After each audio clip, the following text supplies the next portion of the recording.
ආයුබෝවන් කියලා පිළිගන්න ඔයාලා සියලු දෙනාව.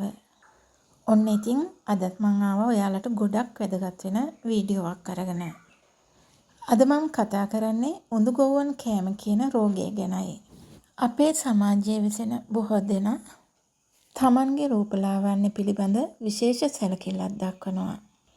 එවන් තත්ත්වයක් තිබෙදී චර්ම රෝගයක් වැළඳුනොත් මොකක් වෙයිද? බොහෝ විට මානසික වශයෙන් පීඩාවට පත්වේවි.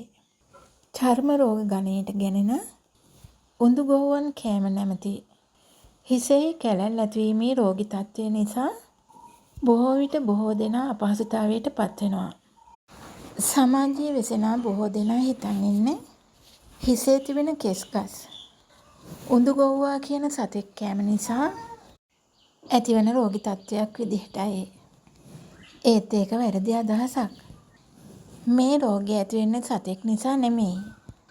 විවිධ ශාරීරික හේතු නිසා ඇතිවෙන චර්ම රෝග තත්ත්වයක් විදිහට හඳුන්වන්න පුළුවන්. ඒක විස බීජයක් නිසාවත් සතෙක් කෑම නිසාවත් ඇතිවෙන රෝග තත්ත්වයක් නෙවෙයි. එහෙම හිතුවොත් ඒක මිත්‍යාවක්. මේ රෝගය බෝ වෙන චර්ම රෝගයක් නෙමෙයි. වෙනත් කෙනෙක්ගෙන් තවත් කෙනෙක්ට මේ රෝගය බෝ වෙන්නේ නැහැ.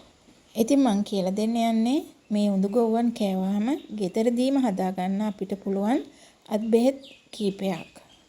පළවෙනි එක එළබටු කොළ යුස මී පැණියෙන් ආලේප කරන්න. ඉදුණු එළබටු ගෙඩි යුස මී පැණියෙන් අනා ගෑමද යෝග්‍යයි. එළබටු ඇට දෙහි ඇඹුලින් අඹරා ගන්න. දෙවෙනි බෙහෙත තමයි ජාපාල කොළ උඳුගොව්වා කෑතන අතුල්ලා බාදුරා දළු අඹරා තලතෙලින් අනා ගන්න. ඒ වගේම තමයි ඔලිඳ ඇට සහ ඒ මුල් එකට අඹරා උඳුගොව්වා කෑතන ගන්න. ඔලිඳ ඇට මද මී පැණියෙන් අඹරා ගෑමද ඉතාමත් සුදුසුයි.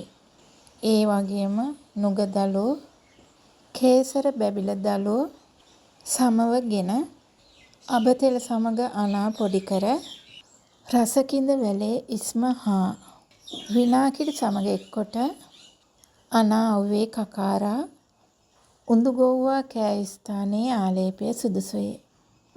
ඒ වගේම තමයි කඳුලැස්ස දෙහි ඇඹුලින් අඹරා ගන්න.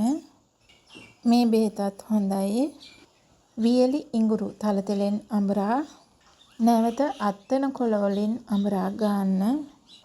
ඒ වගේම නියඟල අල බදුල්ල ඇට කළුතල සමවගෙන කරවිල කොළ ඉස්මෙන් අඹරා ගන්න. ඒ වගේම තමයි මේ තවත් බෙහෙතක් දුම් මැල්ල කොහොඹ කොළ එක පමණගෙන කොටා මිරිකා යුස අරගෙන දින කිහිපයක් උඳුගොව්වා කෑතැන ආලේපයේ ඉතා සුදුසුයි. ඒ වගේම තමයි වතු කහ බිලියා අමු කහ එකට කොටා මිරිකාගත් ඉස්ම දින කීපයක් එක දිගටම ඒ ස්ථානයේ ගන්න. ඒ වගේ තමයි මේ තවත් බෙහෙතක් දේවදාර කැබැල්ලක් දෙහි යුසින් ගලගා කතා නොකර දින 14ක් උඳුගොව්වා කෑ ස්ථානයේ මදක් සූරා ගන්න. මෙතනදී සූරන්නට අමු කොස් කොළයක් හරි කොට කිඹුලා කොළයක් හරි ගන්න පුළුවන්. ඒ වගේම අමු රසකින්ද කෑල්ලක් කැපූ මුහුණතින් උඳුගොව්වා කෑපු තැන පිරිමදින්න. මේක සුව වෙනකන් දින කීපයක් කරන එක ගොඩක් වටිනවා. ඒ වගේම තමයි අමු පොල් කොළ පිලිස්සුණු අලු තලතෙලෙන් අඹරා එහි ගන්න. ඒ වගේම ජාපාල ඇටයක් පුලුස්සා කොහොඹ තෙලින් උරච්චි කරලා රෝගියා රාත්‍රී නින්දට ගිය පසු කතා නොකර ආලේප කරන්න.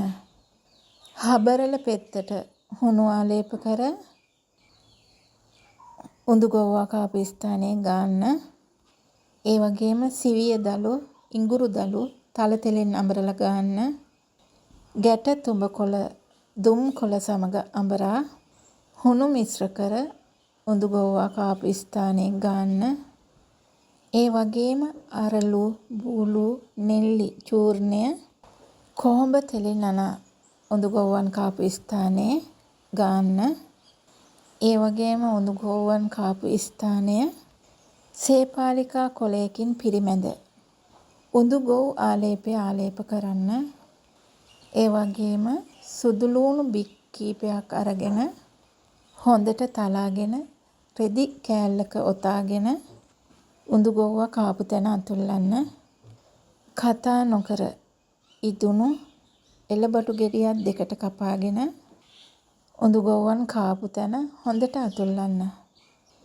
දින කීපයක් බේත් කරලා හිසකෙස් ඒමට ගත්තට පස්සේ කුරුම්බලොද රතු ලුණුත් එක්ක අඹරලා ගන්න. දැලි පෙත්තක් දෙහි ඇඹුලින් අඹරා ගන්න. දෙහි ගෙඩියක් තුලට පල් මාණෙක්කන් දාලා දින 7ක් තැම්බෙන්න තියලා ඊට පස්සේ ඒක අඹරලා ගන්න. මේ වගේ අත් බෙහෙත් ගද්දී විශේෂයෙන් සමහර අයට අසාත්මිකතා ඇති වෙන්න පුළුවන්. එතකොට ප්‍රතිකාර කිරීම සම්පූර්ණයෙන්ම නවතලා සුදුසු වෛද්‍ය උපදෙස් ලබා ගන්න අමතක කරන්න එපා. එහෙමනම් තවත් වීඩියෝ එකකින් හමු වෙමු. මේ වගේ වටිනා විස්තර දැනගන්න අපේ channel එකත් එක්ක දිගටම එකතු වෙලා ඉන්න. ඒ වගේම තවත් කෙනෙකුට මේක දැනගන්න ෂෙයා කරන්නත් අමතක කරන්න එපා.